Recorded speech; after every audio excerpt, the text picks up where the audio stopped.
Bonjour tout le monde, bienvenue à la capsule 1 de notre chapitre sur le marché du travail et les indicateurs du marché du travail.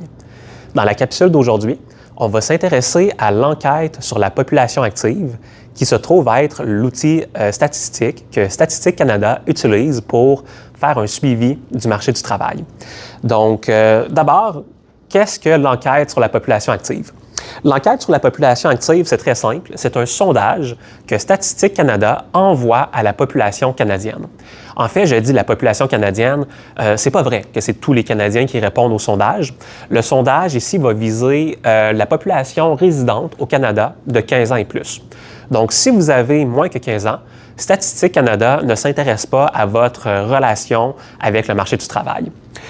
Ici, Statistique Canada va cibler environ 60 000 ménages, ce qui vous donne environ 100 000 Canadiens qui, tous les mois, 100 000 Canadiens environ vont répondre au sondage de l'enquête sur la population active. Ça inclut ça la majorité de la population. Donc, 98 % des résidents au Canada sont éligibles à ce sondage-là. Donc, vous pourriez très bien rentrer chez vous tout à l'heure et voir dans votre boîte aux lettres une lettre de Statistique Canada qui vous dit que vous avez aléatoirement été choisi pour participer à l'EPA. Donc, la majorité des gens vont y avoir accès. Les gens qui n'y auront pas accès, il y a quelques exceptions. Les membres des Forces armées canadiennes, les diplomates étrangers, les gens qui vivent en institution. Donc, pensez à des gens qui sont hospitalisés, pensez à des gens qui sont en prison. Mais généralement, donc ça, c'est une très faible partie de la population. Ils vont être sondés sur plusieurs choses. Donc, l'enquête sur la population active, c'est un long sondage, c'est un gros sondage avec plusieurs dizaines de questions. Des questions de nature naturellement économique sur la position des gens sur le marché du travail, mais aussi des questions socio-économiques, donc sur leur statut d'immigration, sur leur situation familiale, leur relation de vie. Donc, plusieurs questions socio-économiques pour aller épauler des questions plus fondamentales économiques. Et ces gens-là, on va leur poser la question pendant 1 mois, tous les mois pendant 6 mois plutôt. Donc, si vous êtes choisi pour participer à l'enquête sur la population active, vous allez devoir remplir le sondage tous les mois pendant 6 mois sur un échantillon qu'on va dire rotatif. Donc, tous les mois, le 6e de l'échantillon est renouvelé à travers le temps. C'est pour éviter que l'échantillon varie de façon trop importante à cause d'un biais aléatoire. Et donc, ça, c'est le concept. C'est le concept de l'enquête sur la population active. Les questions qu'on va vous poser dans l'EPA sont vraiment nombreuses. Vous allez avoir des questions de nature socio-économique, du style « Quel est votre âge? » Votre niveau d'éducation, votre genre, votre statut d'immigration. Donc, des informations générales pour comprendre à qui on s'adresse, à quel genre de personnes on s'adresse. Et ensuite, vous allez avoir des questions de nature économique, des questions du style quel est votre statut d'emploi? Est-ce que vous êtes employé, travailleur autonome? Est-ce que vous ne travaillez pas? Est-ce que vous êtes retraité? Votre revenu. Donc, si vous êtes un employé, combien est-ce que vous gagnez, etc. Donc, des questions vraiment sur votre emploi. Parce que l'enquête sur la population active, son but principal, c'est vraiment de faire un suivi du marché du travail. Nous, naturellement, aujourd'hui, on va se concentrer sur le statut d'emploi. Donc, Statistique Canada, ici, ce qu'il va faire quand il fait passer l'enquête sur la population active, c'est qu'il va diviser la population canadienne de 15 ans et plus entre quelques catégories. Donc, de quelle catégorie est-ce qu'on va parler? D'abord, on va essayer de comprendre est-ce que vous êtes actif ou non sur le marché du travail. Ça veut dire quoi, être actif sur le marché du travail? Ça veut dire que vous occupez un emploi pour lequel vous êtes rémunéré. Et ça veut également dire que si vous n'occupez pas d'emploi, vous êtes en recherche d'emploi. Autrement dit, vous avez ou vous cherchez à avoir un lien sur le marché du travail.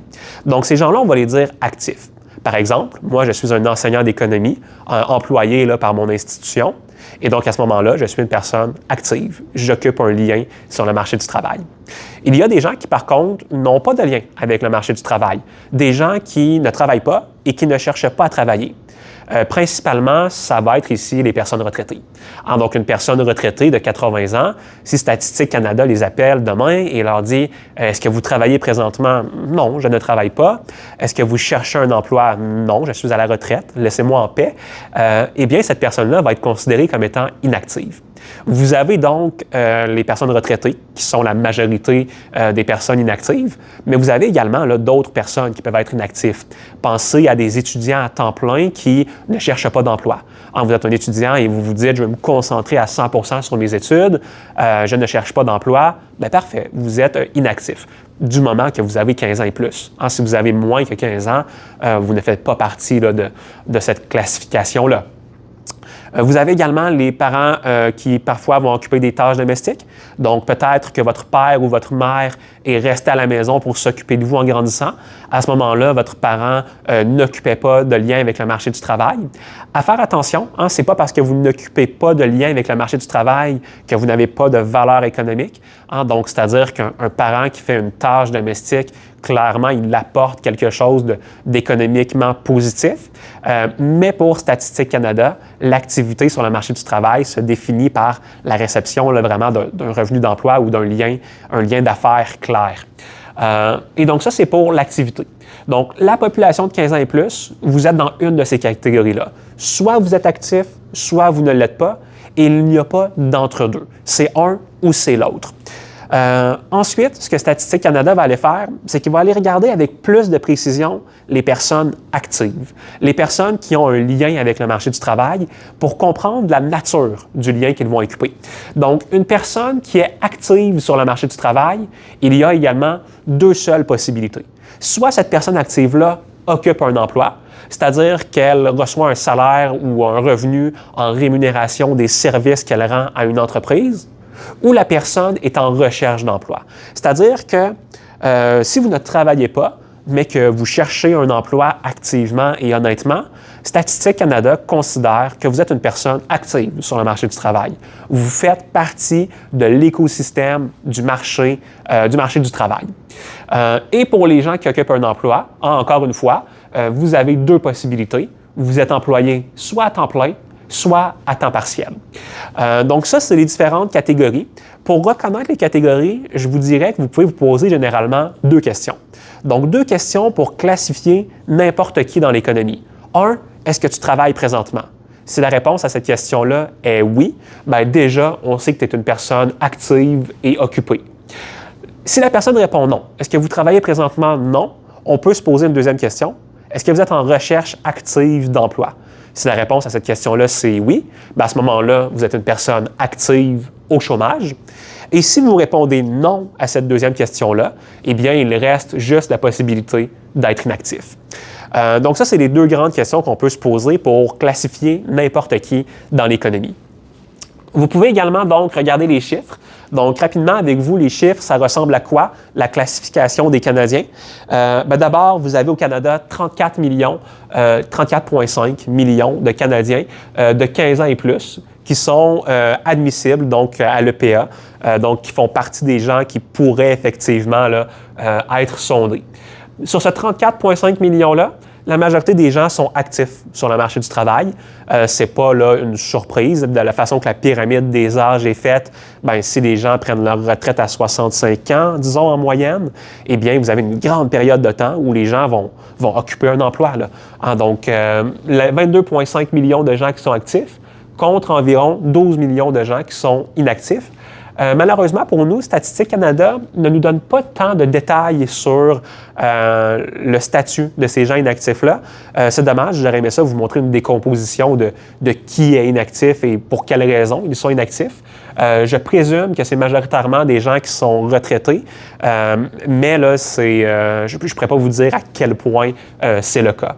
Parmi les 22,5 millions de personnes actives sur le marché, vous en avez 21 qui occupent un emploi. Donc, 21 millions de personnes qui vont dire « moi, je travaille contre une rémunération » et 1,5 million de gens qui vont vous dire qu'ils sont au chômage, c'est-à-dire en recherche active d'emploi.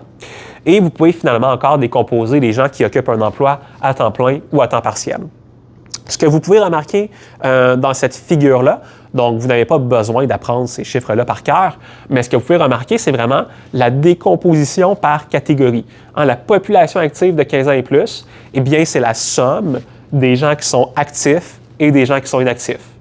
Les gens qui sont actifs, c'est la somme des personnes occupées et des personnes en recherche d'emploi. Et finalement, la somme des gens occupés, le total des gens occupés, c'est la somme des personnes à temps plein et des personnes à temps partiel. Une question classique en situation d'examen, en tout cas dans les miens, et peut-être là, dans les vôtres, là, pour ceux qui écoutent mes vidéos, qui ne sont pas dans mes classes, à ce moment-là, vous allez voir là, que vous allez régulièrement avoir un arbre comme ça qui va avoir des données manquantes. Par exemple, on va vous dire, voici la population active, voici il y a combien de gens en recherche d'emploi, déterminer combien de gens occupent un emploi. Et à ce moment-là, c'est juste des petites opérations mathématiques pour déterminer là, qui occupe un emploi. Et donc voilà, ça c'est la décomposition de la population canadienne dans les différentes catégories du marché du travail. Dans les prochaines capsules, on va voir comment Statistique Canada fait pour résumer cette information-là avec des indicateurs macroéconomiques clés, c'est-à-dire le taux de chômage et le taux d'activité. Donc ça, ce sera le contenu là, des prochaines capsules.